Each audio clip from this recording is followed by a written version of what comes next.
Hello everyone, আমি অনির্বাণ। আমাদের channel আপনাদের সকলকে স্বাগত। এই ভিডিওতে আমি কথা বলতে চলেছি গল্প হলো সত্যি সিনেমাটার রিভিউ নিয়ে। তো চলুন ভিডিওটি শুরু করা যাক।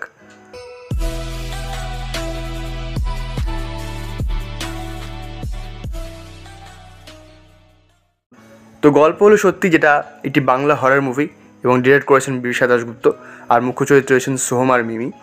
তো এই ছবিটা একটি তামিল ছবি, পিৎজার রিমেক, যে ছবিতে ছিলেন বিজয় সেতুপতি এবং যেটি ডিরেক্ট করেছিলেন কার্তিক সুব্বারাজ, যার জিগার ঠান্ডা বা জিগার ঠান্ডা XX হয়তো আপনারা প্রত্যেকেই দেখেছেন।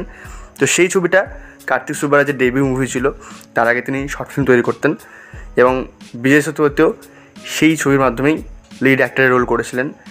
তো আমি পিৎজা ছবিটা কোথাও হিন্দিতে খুঁজে পাইনি, তো সেই জন্য আমি এই গল্প হলো সত্যি সিনেমাটা দেখলাম।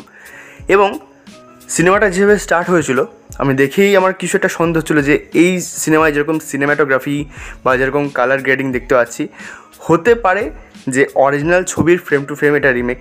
এবং তারপর সিনেমাটা কমপ্লিট করার পর যখন আমি অরিজিনাল ছবিটা জাস্ট দেখার জন্য একবার অন করি, ইউটিউবে রয়েছে, তো তখন আমি দেখি যে হ্যাঁ, ফ্রেম টু ফ্রেমই রিমেক। এবং এমনকি গানের কিছু সিন রয়েছে, সেগুলোকেও একই তুলে ধরেছে। এবার দেখুন, এই পিৎজা বা গল্প হলো সত্যি এই ছবিটা কিন্তু কমপ্লিট হরর মুভি নয়, একটা হরর থ্রিলার মুভি। তো আমি যদি এক লাইনে এই সিনেমাটা রিভিউ করি, তবে বলবো যে এই সিনেমাটা খুব ভালো একটা সিনেমা। এবং এই ছবিতে যে গল্পটা তুলে ধরা হয়েছে সেটা কিন্তু বেশ মজাদার, আপনাকে একটা হরর ফিল দেবে এবং সাথে এর ক্লাইম্যাক্সটা দুর্দান্ত। তুমি সেটা নিয়ে বেশি কিছু বলবো না। এবার দেখুন, কেন গল্প হলো সত্যিটা একটা ঠিকঠাক সিনেমা নয়। আমি এটা বলতে চাইছি যে সিনেমাটা হয়তো ভালো, কিন্তু কিছু জায়গায় সিনেমাটার ফল্ট রয়েছে।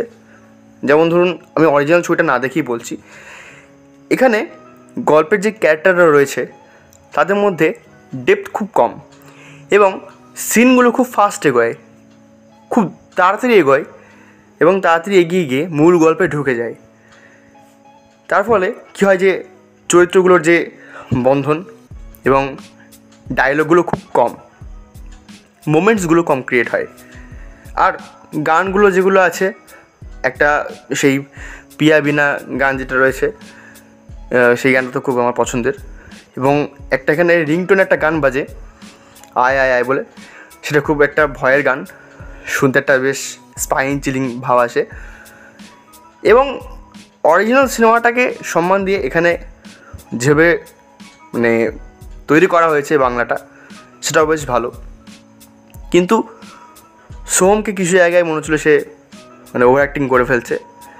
এবং বাকি চরিত্রে তো আমি বললাম যে ডেপথ নেই, মিমিকেও মোটামুটি লাগে, কিন্তু সোহম ওই যে ভয়ের জায়গাগুলো সেটা আর কি ন্যাচারাল মনে হয় না, মনে হয় যে ঠিকঠাক করতে পারছে না এবং কিছু জায়গায় ওভার ড্রামাটিক লাগে।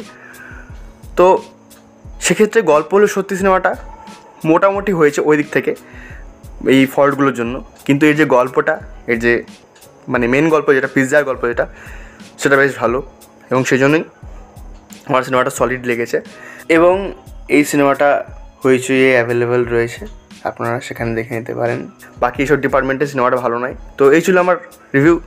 ভিডিওটি ভালো লাগলে লাইক করুন, কমেন্ট করুন, শেয়ার করুন আর আমাদের চ্যানেলটি সাবস্ক্রাইব করুন।